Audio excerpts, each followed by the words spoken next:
premier. Voilà, c'est le premier. Pas besoin d'en dire plus.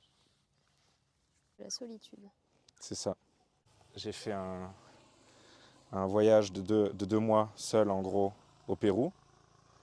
C'était mon premier voyage long cours seul. Et toi, J'ai travaillé dans les Pyrénées Ouais. pendant 6 semaines consécutives dans un logement où j'habitais toute seule. Toute seule, voilà. Loin de mon cercle social, loin de toi, loin de ma famille. Sachant que de base, t'as quand même pris la décision, même si t'étais pas tout le temps toute seule, de partir 6 mois dans la montagne, quoi. Ouais, Loin à 3 heures de route de tes amis. avec une volonté de se retrouver un petit peu. Parce que j'avais la sensation que le surplus social était en train de me coûter plus que de m'apporter. Ah ouais? Mm. Ouais. Je pense que c'était pas facile d'arriver à refuser des invitations, mais du coup je me retrouvais dans une situation où j'étais tous les jours à travailler à l'hôpital et le soir quand je sortais avec soit des amis, surtout des amis principalement, tous les soirs. Je suis pas sûre d'avoir passé une seule soirée seule. J'avais pas de moment pour me retrouver Ouais. du tout. Après, on a eu un début de solitude quand on a habité tous les deux à Font-Romeu. Ouais, Parce qu'en gros, toi, tu bossais seul à l'hôpital et moi, je bossais seul mes cours à l'appart, quoi. ouais. Donc, de 8h à 17h, Et puis indirectement, le fait on d'être au était milieu de seul, la quoi. nature, ça incitait vachement au calme aussi. Et du coup, je pense que ça, petit à petit, ça s'est un peu mis en place tout seul, cet début de sérénité du fait de ne pas être entouré tout le temps de plein de gens. Tu dirais que c'est quoi le truc qui ça t'a le plus apporté? Bah, pendant cette période de mois et demi, enfin de 1 mois et demi là, au début c'est plutôt la nature qui m'a apaisée. Et puis après quand t'es partie et que je suis remontée habiter là-haut toute seule, ce qui m'a le plus apporté, c'est de me retrouver à nouveau en phase avec moi. Parce qu'à défaut d'avoir des personnes autour, comme le brouhaha extérieur s'arrête, Hmm. c'est beaucoup plus facile de s'écouter, d'essayer de se concentrer sur soi, sur ce dont on a besoin, ce qui nous fait du bien. Et on fait vraiment, enfin, quelque chose d'un peu égoïste là-dedans, mais on fait vraiment ce qui nous fait envie sur le moment. On n'agit pas du tout pour les autres. Le fait d'avoir la liberté de pouvoir organiser tout son temps libre uniquement comment on l'entend, c'est quelque chose d'hyper agréable, enfin qui moi m'a fait vraiment beaucoup de bien. Et surtout, je pense que le plus bénéfique dans tout ça, c'est que ça m'a permis de prendre beaucoup de recul sur ma vie, enfin l'état de ma vie actuelle, et surtout de recommencer à avoir l'impression de faire un travail un peu personnel. J'ai l'impression d'avoir plus grandi pendant ces 6 semaines que pendant mes 2 premières années d'internat. Où en fait, je me laissais porter par quelque chose, mais je ne me concentrais pas du tout sur ce dont j'avais besoin, ce qui me faisait du bien. Encore un petit peu, puisque c'est pour ça que j'ai pris la décision de partir, parce que je sentais bien que j'étais plus vraiment à ma place. Et que j'avais besoin justement de cette retraite un peu au calme pour faire le point avec moi-même. Et ce qui en ressort est hyper bénéfique parce que, à force d'être toujours avec du monde, on en oublie qu'on est bien tout seul. Hmm. Et ça, je l'ai vraiment ressenti. Et ça m'est revenu comme une grosse bourrasque dans la figure. Moi qui de base ai toujours vécu seule et passé beaucoup de temps seule dans ma vie, quelque chose dans lequel je me complais très bien. J'avais oublié à quel point j'étais bien quand j'étais toute seule. Et qu'en fait, il n'y a rien d'angoissant à ça quand on est en phase avec soi et qu'on agit en fonction de ce qui nous fait du bien. On est pas mal quand on est tout seul en fait, je trouve. Ah, mais tu vois, tu parlais d'égoïsme tout à l'heure, ça me fait penser à ce qu'il m'avait dit le mec là. Ouais. Lui, il me parlait tout le temps du fait qu'il avait jamais osé partir seul, etc. et tout. Et là, il était parti 10 mois. Et je sais pas si le terme. Enfin, je vois ce que tu veux dire quand tu parles d'égoïsme, mais au final, c'est pas. Enfin, c'est une forme d'égoïsme, mais qui est extrêmement rare. Parce qu'en fait, ce qu'on disait avec lui, c'est que au final, dans la vie de tous les jours, ça arrive quasiment jamais d'avoir du temps que pour soi et pour faire exactement ce que tu veux. Parce que tu as toujours une pression sociale, une pression professionnelle. Genre, il me disait en rigolant, ce mec, le seul moment où tu as le loisir de faire ce que tu veux quand tu veux, c'est genre quand tu as 2 heures de pause chez toi et tu décides si tu veux lire un livre, Mm. jouer à un jeu ou mater un film ou aller faire du sport, quoi. Enfin, en gros, Ouais. mais ça t'arrive jamais en fait d'avoir le temps. Alors que là, on se disait, mais quand tu voyages comme ça sur des mois seul, ou toi à vivre seul, tu as ce truc où tu es à l'écoute, tu es 100% à l'écoute de toi-même, quoi. Mm. Et c'est hyper rare en fait de s'écouter. En fait, et moi, quand tu m'as dit ça, je trouvais que c'était un bon apprentissage d'apprendre à s'écouter, parce qu'au final, ce serait bien qu'on arrive à le faire aussi dans la vie de tous les jours, quoi. Ah, tout à fait. Mais c'est même un truc simple, mais genre, moi, pendant le voyage, à des moments, j'ai découvert que j'avais besoin de rien faire, quoi. Mais que ça me faisait énormément de bien. Ça arrivait peut-être, je faisais peut-être une journée de glande, je sais pas, toutes les 2 semaines, tu vois. Un truc comme ça, en moyenne, mais ça me faisait trop du bien, quoi. Juste rester au lit, à lire ou à regarder des docus sur YouTube. Et Mm. c'était trop bien, quoi. Juste rien faire. Et en fait, pareil, quand on en parlait avec lui, on se disait, mais en fait, ne rien faire ou être contemplatif, tu vois, du temps ou des choses comme ça, c'est hyper rare aussi. Enfin, moi, dans le rythme du quotidien, je faisais tout le temps quelque chose, quoi. Ouais. Et le fait d'avoir été en... Parce que tu as rencontré assez vite du monde, quand Mm, même, dans ton voyage. mm. Tu t'es greffé, Et un âne. un âne. Tu t'es greffé un peu à ce groupe-là assez vite. Ouais. Et est-ce que tu n'as pas eu par moment des besoins, justement, de prendre un peu le large Si, si, totalement. Bah, si, j'ai eu besoin de prendre le large à des moments, mais ce qui était assez intéressant justement par rapport à ça, par rapport au fait d'être seul, c'est que toutes les personnes avec qui je voyageais, c'était tous des voyageurs solitaires. C'était tous des backpackers qui voyageaient en solo. Et du coup, c'était très différent de faire des choses en groupe dans la vie de tous les jours. C'est que par défaut, tu prends, ce qui est normal, c'est, tu vois, c'est être sociable et tout, mais tu prends toujours en compte les avis de tout le monde, les besoins de tout le monde. Et du coup, tu arrives toujours à une forme de consensus qui n'est pas forcément ce qui va rendre le plus heureux tout le monde, quoi. Oui. Tu vois? Enfin, De concession. de Ouais. concession, ouais. Oui, oui. Ouais, tu fais des concessions, mais tu arrives Ouais. aussi à un Oui, un consensus sur. consensus global. Et, et en fait, là, le truc qui était différent, c'est quand je disais, ce qui est intéressant, c'est que comme à la base, c'est que des gens qui voulaient voyager seuls, mais en fait, le groupe, c'est pas vraiment un groupe, c'était pas vraiment un groupe de 4 personnes, c'était plus un groupe de 4 fois une personne seule. Ouais. Et en fait, on se laissait des moments. Du coup, il y avait beaucoup plus cette compréhension que dans les autres groupes que j'ai connus ou les autres voyages en groupe que j'ai connus, il y avait beaucoup plus cette compréhension de. Il y en a un qui a beaucoup d'énergie, a envie de faire un truc, ou il y en a un qui a pas beaucoup d'énergie, qui a envie de rester chiller. Bah, pas de souci parce que. Enfin, moi à la base je suis indépendant, moi à la base j'avais pas prévu de voyager avec du monde, donc je veux bien faire mon truc de mon côté. Il y avait plein de moments où on se voyait pas pendant 2 jours, où on se passait notre temps à se splitter, tu vois. Ouais. Alors que le fait de se séparer en groupe, notamment à 4, c'est difficile. En général, tu commences enfin moi dans les voyages de groupe que j'ai fait, tu commences à te séparer, je sais pas, quand t'es 7, parce que ça fait genre un groupe de 3, un groupe de Mm. 4, mais souvent quand t'es à 3, 4, en général tu restes en groupe, tu te sépares pas. Ouais. Et là, en fait, on pouvait tous se séparer de manière indépendante. Chacun pouvait partir seul. Et c'était pas mal pris. Alors que dans un groupe traditionnel, je pense que si tu pars en voyage à 4 et qu'à un moment donné, tu dis aux 3 autres membres du groupe, non mais en fait, moi les gars, là, entre guillemets, pour quelques jours, je veux plus voir vos têtes et j'ai envie de faire mes trucs de mon côté. Ils vont se dire, ouais, il y a un problème, ils nous aiment plus, on n'est plus potes. Ouais, ouais. Alors qu'en fait, pas du tout, quoi. Là c'était vachement compris parce que c'était que des gens qui voyageaient quasiment au long cours, encore plus que moi, quoi, pour 5 mois, 6 mois, 10 mois. Ouais. Ouais, c'est pas socialement admis de prendre cette. Au final, c'est tout comme c'est pas socialement admis de faire enfin Ouais, de de se faire. terrer dans son coin Ouais, quand t'es dans un groupe social.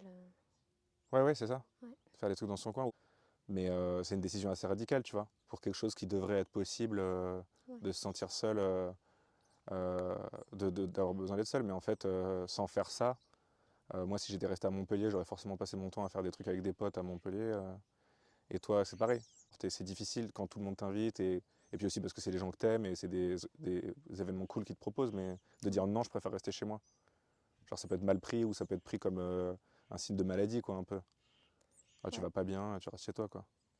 Je suis parti en voyage au Pérou 2 mois, toi t'es parti à Font-Romeu 6 mois. Il y a un réel intérêt de rentrer de nos expériences réciproques Mm. en essayant de garder en tête et d'appliquer dans le quotidien toutes les choses qu'on a redécouvert en étant tout seul. Ouais. Tout ce temps-là à prendre, toute cette... Moi, je me suis vachement imposée. Alors, c'était différent parce que comme j'étais pas en voyage, mais que je travaillais, j'avais quand même un rythme régulier.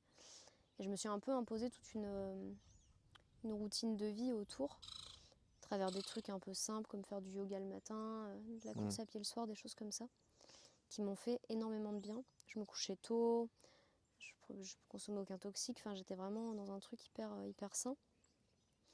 Et forcément que en retournant ensuite à la ville, il va y avoir des modifications comme voir un peu plus du monde, donc forcément se coucher un peu plus tard, peut-être pas toujours avoir ce temps à consacrer aux activités sportives et compagnie, mais je pense que garder en tête l'épanouissement et la joie que ça m'a donné d'avoir ce mode de vie-là, qu'on pourrait qualifier d'assez monacal au final, parce que eh ben, me fait dire que ça sera peut-être plus facile, si j'arrive à me souvenir de ça, de refuser justement cette pression sociale d'invitation, on s'est pas vu depuis longtemps, viens manger à la maison, viens on va dans un bar, viens machin, pour me consacrer aux choses qui me font plaisir et Ouais, en termes de libération de temps en fait. ouais, mieux gérer le temps libre. Ouais, mais c'est Mieux sûr, gérer hein. le temps libre. Ça permet de faire des choses, que ce soit la lecture, tu vois, ou des projets perso. Moi, je vois au niveau créatif, je me suis rendu compte que je prenais vachement le temps de faire des photos, tu vois, de filmer. Ouais.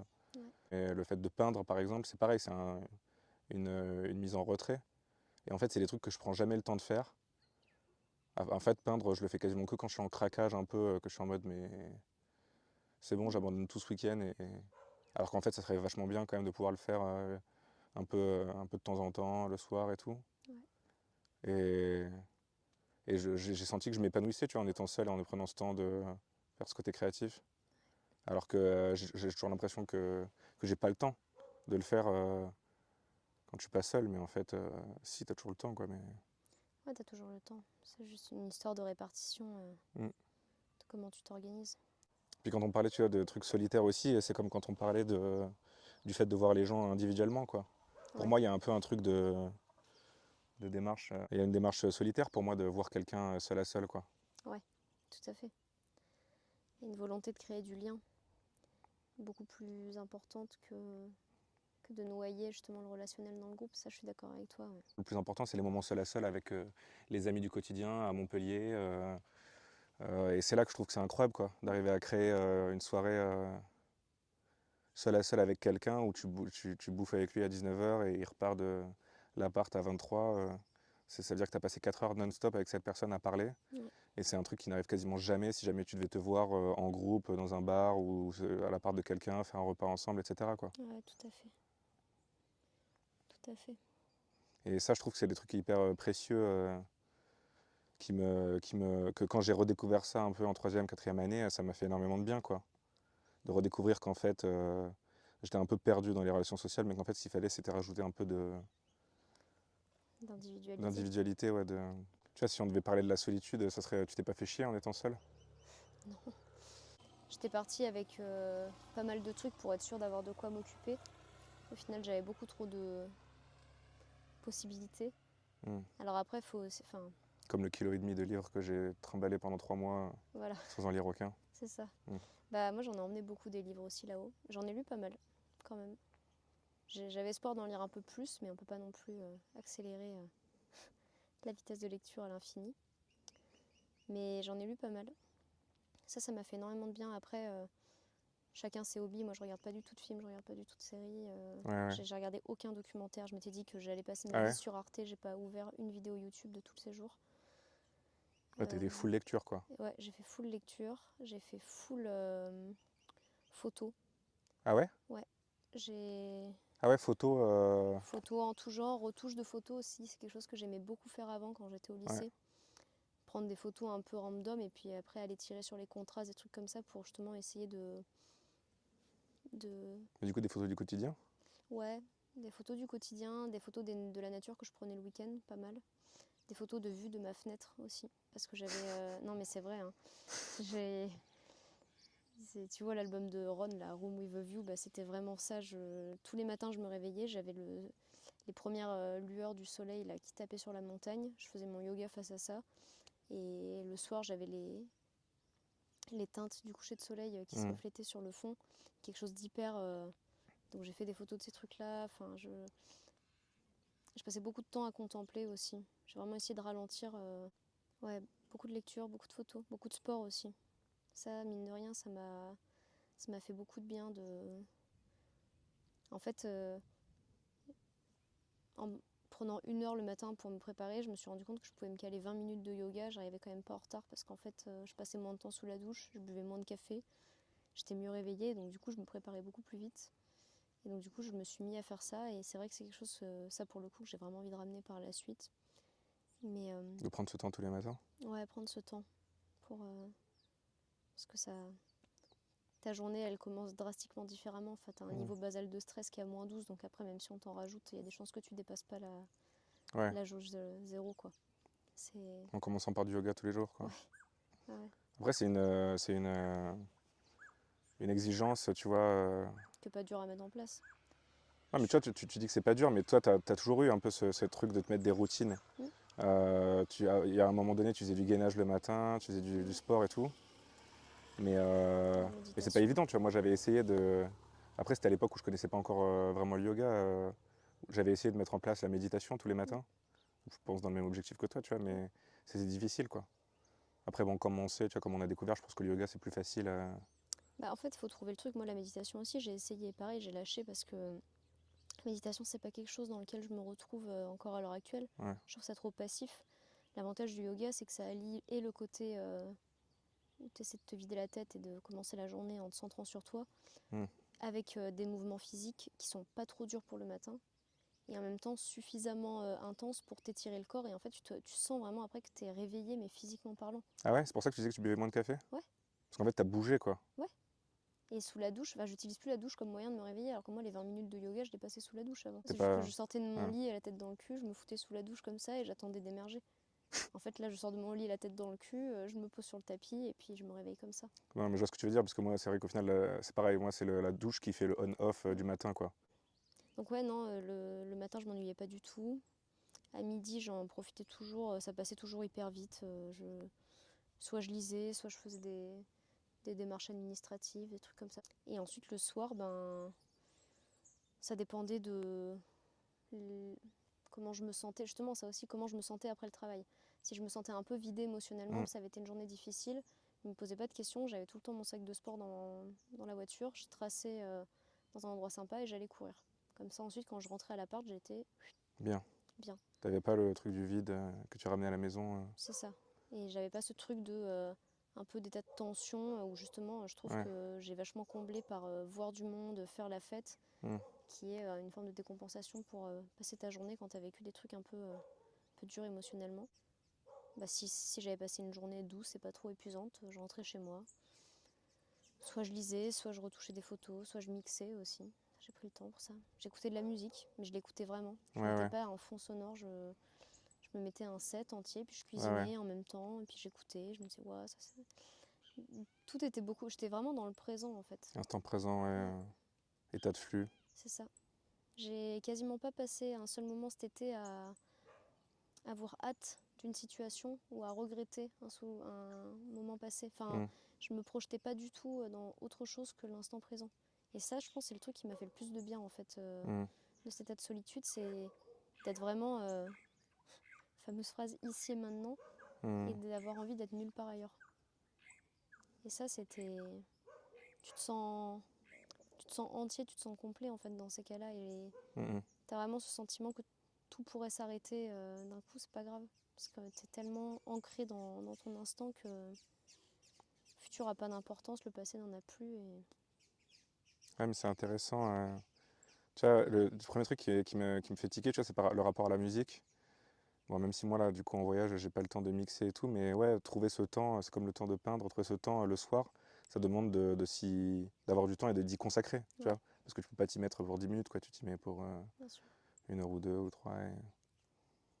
Et ouais, le rapport à la musique, de retrouver, c'est pareil, moi en voyage, avant, tu vois, comme je t'avais dit, j'écoutais beaucoup de musique Électron, techno. techno, je diguais beaucoup et tout. Et en fait, là, j'ai téléchargé une playlist un peu de prog deep tech et une playlist de rap un peu chill. Et les deux, c'est des trucs très doux, très chill. Et en fait, les seuls moments où j'écoutais de la musique, j'étais que en train de faire ça, je regardais par la fenêtre. Et enfin, genre, ça me rappelait quand j'écoutais de la musique dans le tram pour aller au lycée, quoi. Ouais. T'es juste dans ta musique, dans ta bulle et tu fais pas autre chose en même temps, quoi. Ça, c'est très agréable. Mais c'est marrant parce que par rapport à l'instant présent, tu vois, moi j'ai réalisé que bon, mon statut basal hors voyage solo, c'est quand même de beaucoup ruminer, etc. Et de plutôt viser l'instant présent. Alors qu'en fait, là, j'étais quand même souvent dans l'instant présent, à jamais me poser de questions. Et de temps en temps, il y avait les ruminations qui revenaient. Et je me disais, putain, ça, c'est pas l'état dans lequel je suis le mieux, quoi. Ouais. Du coup, je trouvais que le fait d'être seul, ça facilitait beaucoup plus le fait d'être dans l'instant présent sans en faire un effort, quoi. Ouais. Ouais, je suis d'accord avec toi. Mais du coup, tu comprends vachement les mecs qui sont bergers ou je sais pas, tu vois, qui Ouais, passent ouais. énormément de temps Ou seuls les et moines. qui. Ou les moines, ouais, exactement. Mm. Et qui ont une forme de béatitude totale de la vie. En fait, je pense que Mm. il y a, il y a un état de sérénité interne qui s'installe quand t'es justement dans ce moment présent. Et le fait que être seul, être bien seul, enfin arriver à trouver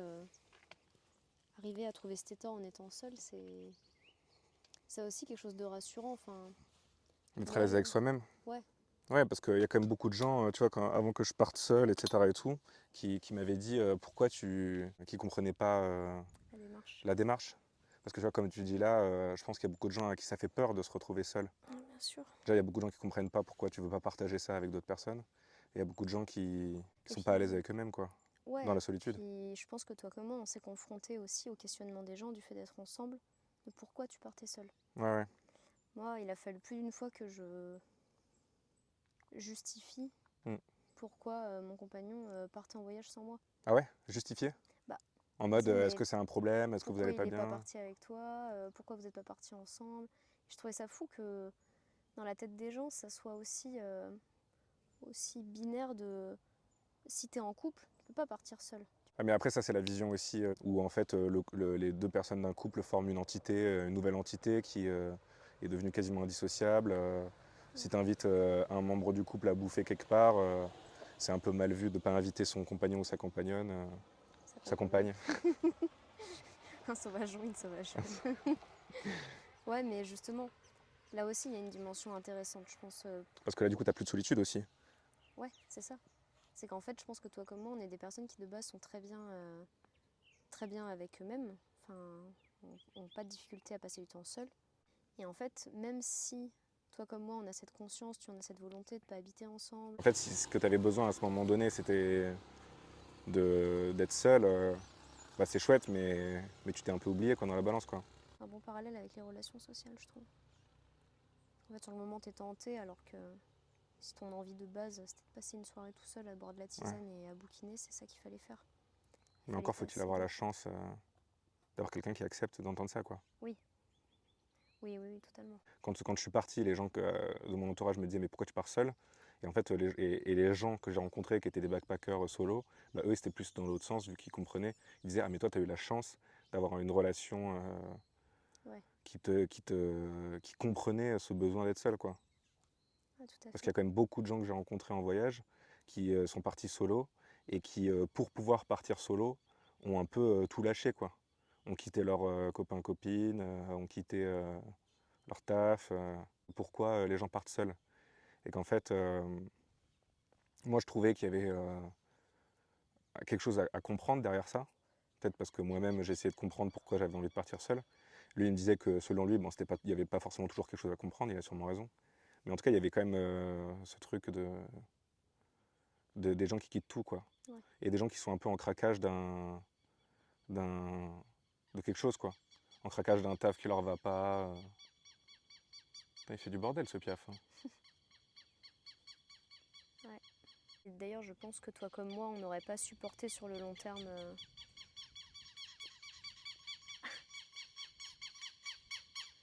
C'est les perroquets de l'hôtel. Non? Non, non, c'est un petit piaf.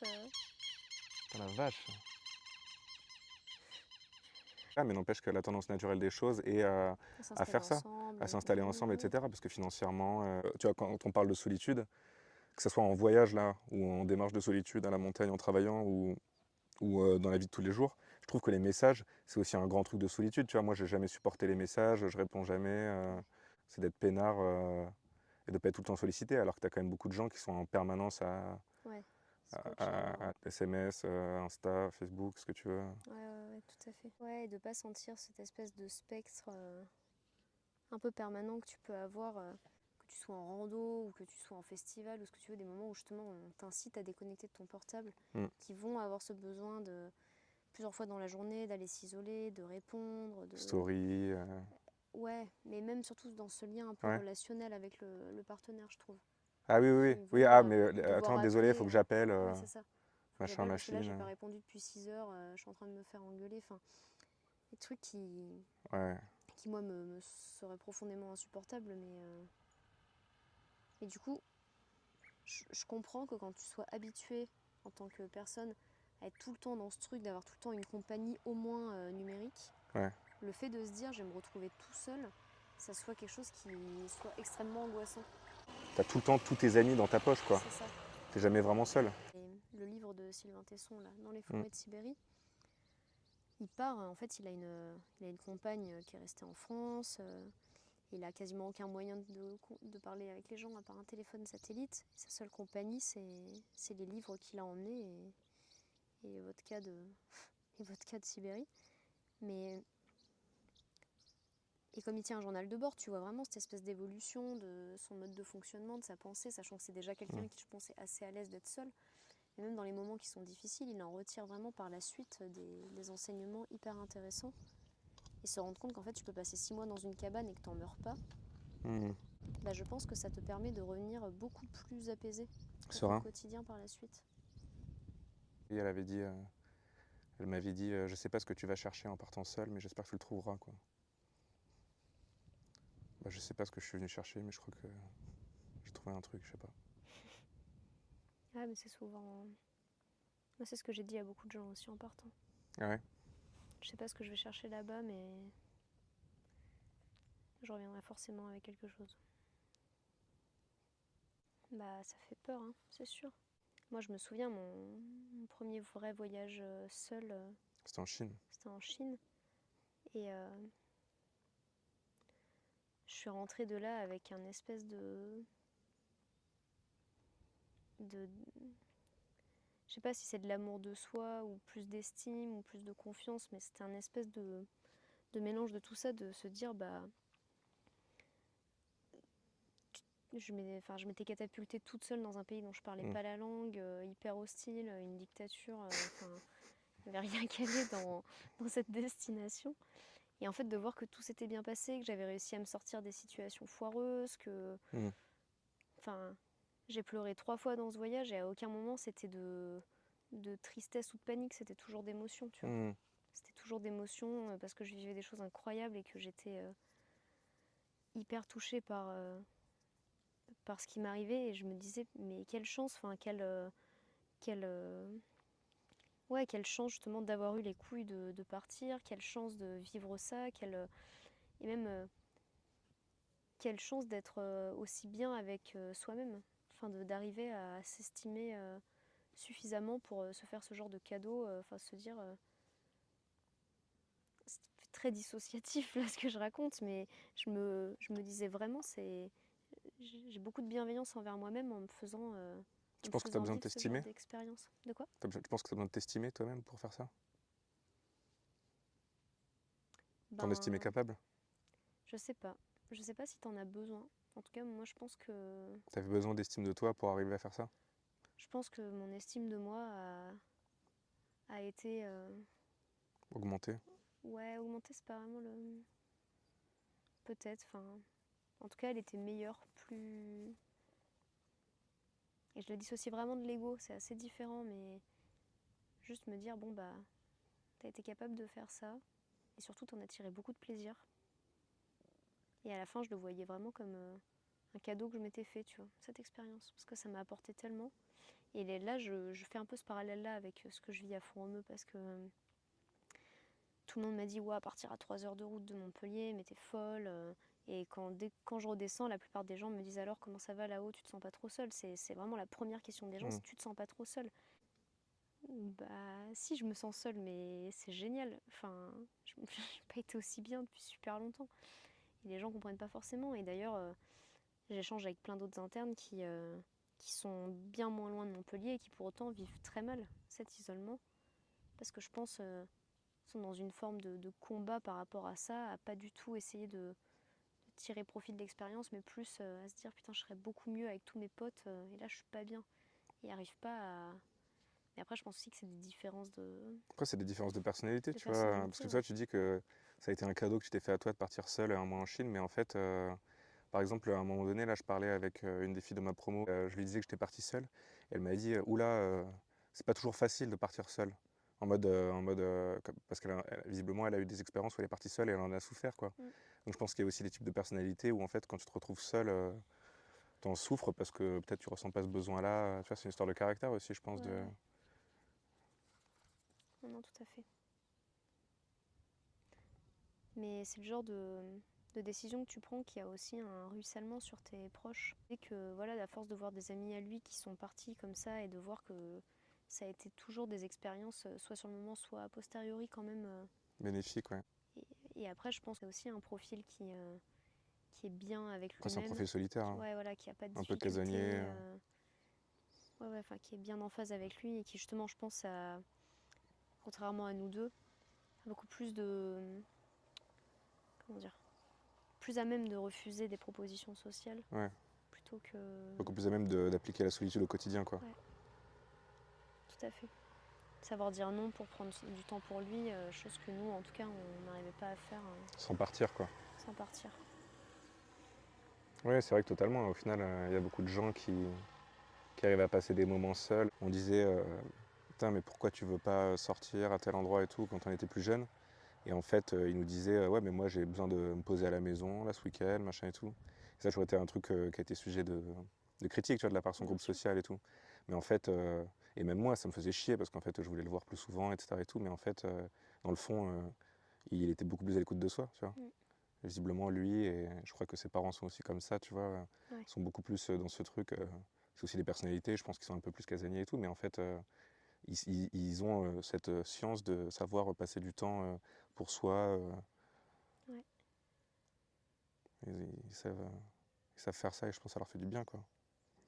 Et tu vois, tout à l'heure, quand tu parlais du fait que tu as été dans la merde à des moments en Chine et que tu as appris à t'en sortir et tout, je sais plus si je t'en avais parlé du côté instinct de survie, où je l'avais écrit dans ma lettre, tu vois, le Oui. côté, moi j'aime beaucoup cette sensation de, t'es dans un pays, t'as raté un bus ou t'as une réservation d'hôtel qui marche pas et tout, donc en gros, de base, t'es un peu à la rue, enfin complètement, et en fait, il faut que tu t'en sortes, et du coup, dans ces moments-là, moi qui, à la base, suis un peu plus anxieux au contrôle fric, je vais, là, au contraire, rentrer dans un espèce d'état de flux, instinct de survie. Bon, bah là, il n'y a que toi et toi-même qui peut te sortir de ce truc-là. Et je trouve ça extrêmement agréable Ouais. d'être dans ce truc. Bon, bah maintenant, on va trouver une solution, parce qu'il existe forcément une solution. Et on va tout mettre en place pour le faire. Et tu sais, t'es un peu en panique, parce que t'es quand même dans un pays où tu perds tes repères, ou quand t'es seul dans une autre ville, même si t'es en France, dans une autre ville, dans une ville que tu connais pas trop, par exemple à Mm. l'internat où tu changes tous les 6 mois et tout, tu peux vachement vivre aussi ce truc instinct de survie. Bon, comment je fais pour résoudre ce problème à tel moment? Et je trouve ça hyper agréable aussi en termes d'estime de soi, quoi, parce que forcément, dans ta vie de tous les jours, quand tu as ta maison, ton appart, ton taf et tout, à Montpellier, on connaît tout, tu vois. Enfin, Ouais. si on a besoin de quelque chose, on sait exactement où aller pour le trouver, on sait exactement comment se déplacer dans la ville, on sait exactement où on va se loger. Bien sûr. Alors que quand tout ça est remis en question, bah déjà, ça t'a permis de relativiser sur l'importance de ces acquis-là, qu'en fait, on n'a pas si besoin que ça tous les jours. Mm. Euh, et en fait, ça te montre aussi que tu es capable T'es capable, quoi. Un peu empowerment. Ouais. Ouais, ouais, totalement. Mais vrai, comme tu dis, hein, je pense qu'il y a des profils qui sont plus tourner vers ça. Moi, j'ai adoré, là, depuis le début de l'internat, tous les 6 mois, essayer de changer de ville, découvrir de nouvelles personnes, un Mm. nouveau lieu, avoir plus aucun repère, en fait, même pas ça. Enfin, truc bête, mais la première semaine, tu sais pas où tu fais tes courses, t'es obligé d'utiliser le Ouais, ouais. GPS pour te rendre sur ton lieu de travail. Il y a tout est à refaire. Ouais. C'est hyper intéressant, je trouve. De... Alors, c'est toutes petites difficultés, je trouve, parce que nous, on est quand même vachement drivé dans notre. On nous attribue des stages, on n'a pas besoin de Oui, oui, en galérer pour le médecine, faire. on te met à un endroit, C'est ça, quoi, pendant tes semestres. c'est ça. C'est pas du tout comme dans d'autres filières où on nous catapulte à l'autre bout du monde pour faire tes stages et tout ça, où là, c'est un peu plus. Ou alors les endroits où tu as besoin de poser un CV, quoi. Ouais, Parce que nous, on totalement. connaît pas les CV globalement. Ouais, c'est ça. Mais je trouve que. Et plus t'as cette démarche, et plus t'as envie de l'avoir. Ouais, ouais. Genre, moi, j'étais hyper excitée de partir 40 km de Montpellier pour mon premier stage. Bon, euh, j'étais hyper excitée de partir à Font-Romeu. Bon, là, je me dis, la prochaine étape, c'est d'aller faire un interchu en Guyane. Et au début, ça va être dur. Et au début, je vais pas trouver mes marques. Ça va être le bordel et tout. Mais c'est super agréable de voir que bah, tu t'adaptes. Et puis plus tu t'adaptes, et moins tu as peur en fait de sortir de ta zone de confort parce que tu sais que quoi qu'il arrive, tu finis par t'adapter. Et Ouais. ça a vraiment quelque chose de. C'est assez grisant comme sensation de te rendre compte que plus tu te mets en difficulté, moins tu es en difficulté. Parce que t'as plus peur de. Tu sais que ça se passera bien en fait, dans tous les cas. Puis même trouver ton petit magasin que t'aimes bien à côté de chez toi, sur lequel tu peux faire tes courses. Moi, je trouve ça excitant, tu vois. Il y a aussi un truc Ouais. de... on se disait, tu vois, quand on voyageait seul et qu'on arrivait dans une nouvelle ville, on disait que ce qu'on trouvait assez excitant, c'était d'aller dans les supermarchés, découvrir comment ça fonctionne, et puis de retrouver aussi, d'être capable de se sentir chez soi, un peu n'importe où, tu vois. Ouais. Du style un hôtel ou un lieu dans lequel tu arrives, par exemple toi tes apparts où tu arrivais, tu vois, c'est des apparts de location de vacances de ski en fait. Ouais, ouais. Donc de base, ou un hôtel, c'est pas forcément le lieu le plus où tu peux le plus te sentir à la maison. En fait, arriver à se sentir à la maison dans ces endroits-là, prendre des moments pour prendre soin de soi, une douche, des choses comme ça, Ouais. c'est aussi hyper agréable. Et arriver à trouver le petit resto-bar, le petit magasin, la petite place, le petit parc sympa à côté de chez toi que tu aimes bien, redécouvrir ça, c'est arriver à se sentir chez soi en étant seul loin de chez soi, quoi. Ouais, ouais, ouais, tout à fait. Ouais, un grand apaisement qui émane de toi dans tes propos et ça me fait plaisir. Tu penses que c'est la solitude qui a amené ça? Ou c'est le fait de partir dans un environnement très différent? Je pense un mélange un peu de tout. Je pense que partir à ce moment-là, tout seul, aussi loin, tu peux pas faire mieux en termes de reset. Parce que Ah oui, c'est sûr que c'est un reset. dans un pays dont tu parles pas la langue, enfin, tu t'es vraiment Ah mis si, en. justement. Tu vois, Oui, mais l'espagnol, oui, oui, mais dans le c'est pas ta sens, langue c'est pas, natale, c'est pas ta mais... langue natale. Oui, mais je veux dire, il y a quand même une différence entre moi qui viens ici et qui sais parler un peu espagnol et pas mal anglais, et toi qui vas en Chine et qui parle... Enfin, Oui, où il y a zéro point commun, tu vois. Enfin, mais dans le sens que bah tout, tout est fait pour te mettre un peu en difficulté, hmm, tu vois. Tu dois te réadapter sur tous les plans, parler dans une autre langue que ta langue natale, t'adapter à un fuseau horaire qui n'est pas le tien, découvrir tout un mode de vie très différent, une alimentation drastiquement différente que celle que tu auras. Enfin, il y a vraiment tout qui. Et en fait, je pense qu'à travers toute cette phase de réadaptation que tu dois faire quand tu arrives ici, tu coupes complètement ouais. avec ton chez-toi. Et du coup, c'est là aussi que tout un processus de relativisation sur la vie se met en place parce que tu perds des trucs dans le voyage, tu fais des rencontres incroyables, tu es confronté à des situations hyper Hmm. touchantes. Et en fait, tout ça te fait prendre conscience qu'en fait, tes problèmes, toi, du quotidien sont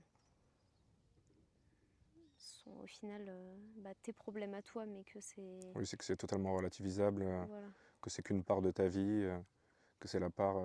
c'est une part de la vie d'un mec sur 8 milliards. c'est ça. C'est pas grand-chose, quoi. Mais après, tu vois, par exemple, je pensais aussi au côté matérialiste.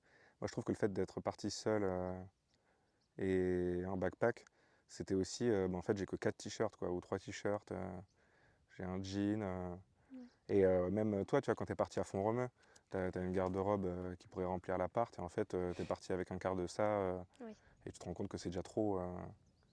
Et ça, je trouve qu'aussi, ça permet de relativiser, tu vois. ah, mais totalement. Parce qu'en fait, quand t'es seul et loin de chez toi, Enfin non, plutôt quand tu es seul et quand enfin, plutôt quand tu es en dehors de tes repères, tu te rends compte que tu n'as pas besoin de autant de choses.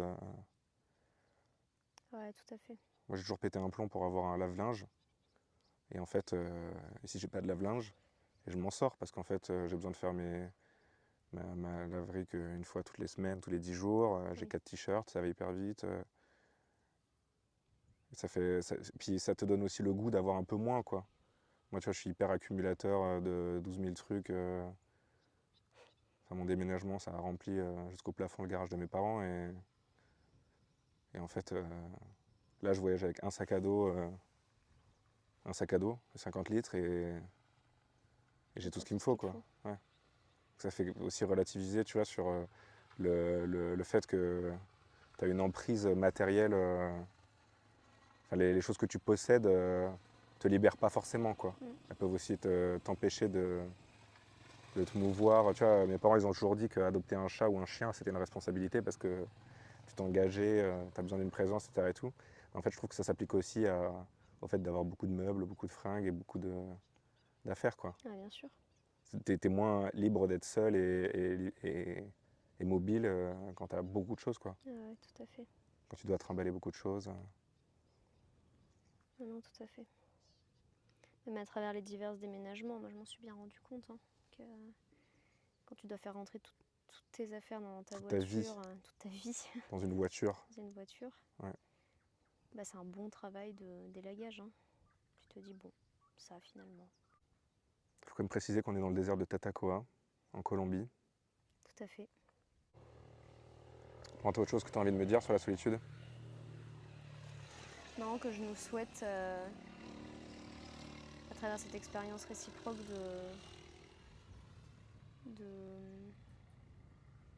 de ramener toutes les bonnes choses, toutes les bonnes conclusions qu'on aura tirées de cette expérience Mm. pour, pour améliorer encore plus un quotidien qui est déjà hyper agréable. Pour essayer de cristalliser ce qu'on pense maintenant de la solitude à ce moment donné de notre vie où on en a beaucoup besoin et où Et ouais, nous on fait a le beaucoup de luxe bien, d'avoir le temps de pouvoir le faire. Et aussi l'argent aussi de pouvoir le faire. bien sûr. Parce que vivre seul, c'est quand même un truc de quelqu'un qui a les moyens quand même. Bah oui, Parce que vivre en collectivité, c'est quand même la meilleure manière de vivre plus facilement bien sûr. en termes de temps et d'argent, quoi. Et tu vois, ces gens-là, ils ont totalement les moyens d'habiter seuls. D'habiter seul, ouais, Pour ouais. avoir tous les deux avoir un appart. Oui, alors que pourtant on est dans un milieu social, socio-économique qui a les moyens de vivre seul, quoi. Ouais, tout à fait. Non, ça c'est vrai que c'est quand même un truc à relativiser, tu vois. Enfin, l'aspect, faut pas que le vouloir d'être seul, Mm. faut le pouvoir, quoi. Ouais, tout à fait. Parce que aussi notre envie d'avoir un appart indépendant chacun, c'est parce qu'on a les moyens d'avoir un appart indépendant chacun, quoi. Bien sûr. Oh J'ai dit face putain. à un... Et qu'en fait, c'était aussi une forme de liberté d'être locataire. Ah oui, oui, j'aime trop sa manière de voir les choses, tu vois. Il dit, il y a beaucoup de gens qui croient qu'on a les moyens d'être propriétaire, mais on a surtout les moyens d'être locataire, quoi. Bah ouais. Et d'avoir cette liberté-là, quoi. Puis, mais qu'est-ce que tu fais? Tu le détiques? Ouais, il a une tique énorme, dégueulasse. J'ai peur qu'elle m'éclate de sang entre les mains. Oh. Dégueulasse. Tiens frérot, moins de tic. Elle était dégueu, hein. Putain, t'es trop son srab là, hein. Ouais. Ah, il a l'air trop content. Comme ça là. Ah ouais. Putain, un chien saucisse quoi. Ouais. Burk. Y a pas des maladies sur les tiques de chien un peu là? Ouais. Bonne question ça.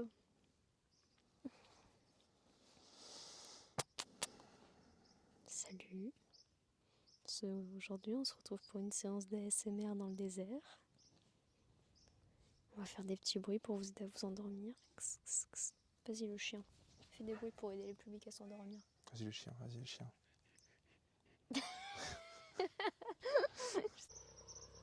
Adios le chien, descends. Adios la saucisse. Être seul mais entouré.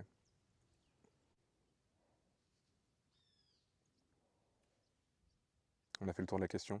Je crois qu'on a fait le tour de la question.